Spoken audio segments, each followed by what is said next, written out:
11 साल बाद एलेना जब सनसेट बे लौटी तो समुद्र की हवा में अब भी नमक और आम के फूलों की खुशबू घुली थी। शहर वहीं था, उसी पुरानी टूटी फूटी नावें, वहीं लड़खड़ाते हुए स्कूटर और वहीं ढहता हुआ लाइट हाउस जहां एक जमाने में एलेना ने प्यार की पहली दस्तक सुनी थी। माँ का घर अब लताओं से ढंका था और अंदर सन्नाटा, जैसे दीवारें खुद मौन व्रत पर हों। कमरे के एक कोने में अब भी उसकी पुरानी डायरी पड़ी थी, जिसके पन्नों में हर दूसरे लाइन पर एक ही नाम लिखा था, लियो। वो लड़का जिसने उसे हंसना सिखाया था, चिट्ठियां लिखना और दिल तोड़ना भी। अब वो बस माँ का सामान समेटने आई थी। कम से कम उसने खुद को यही बताया। दूसरे दिन सुबह उसने उसे देखा। लियो पुराने लाइट हाउस के नीचे खड़ा था, हथौड़ा हाथ में, शर्ट की बाहें चढ़ी हुई और बाल ऐसे जैसे मैं हेयर जेल से परहेज करता हूं, नाम का विज्ञापन देने वाला हो। एलेना पलट सकती थी, पर उसके पैरों ने नहीं मानी।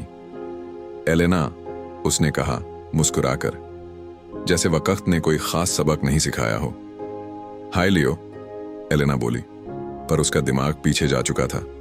उस आखिरी दिन पर जब उसने कहा था लॉ स्कूल जा रही हूं, और उसने कहा था ठीक है जाओ, फिर लौट आई। लियो बोला, मां के सामान के लिए। उसने ठंडे स्वर में कहा, लाइट हाउस अब भी तुम्हें याद करता है। लियो ने कहा, जैसे लाइट हाउस कोई बुजुर्ग मामा हो। एलेना हंसी, तू अब भी वही पुरानी बातें करता है और तू अब भी वही पुरानी मुस्कान रखती है, उसने पलट कर कहा। धड़कनों को थोड़ी सांस चाहिए थी। उस रात एलेना ने अलमारी के नीचे एक पुराना बक्सा निकाला। अंदर थीं चिट्ठियां, उसके हाथों से लिखी गईं, जिन्हें कभी पोस्ट नहीं किया गया। प्रिय लियो, तुम्हारे बिना लाइट हाउस बुझा बुझा सा लगता है। क्यों नहीं लड़े मेरे लिए लियो? मैं आज भी तुझ में उलझी हुई हूं। हर चिट्ठी पढ़ते हुए उसे समझ में आया, वो कभी गई ही नहीं थी, बस खुद से भागती रही।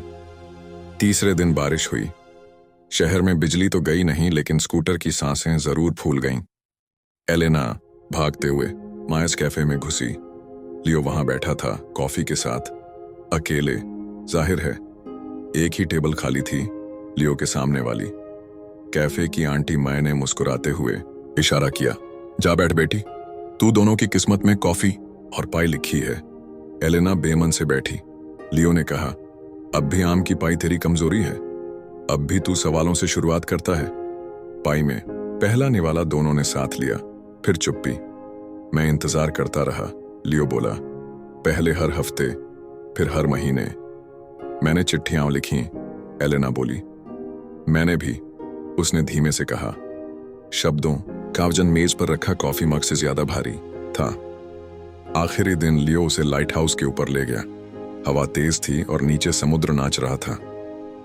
मैंने रेलिंग अब तक नहीं बदली, लियो बोला। क्यों?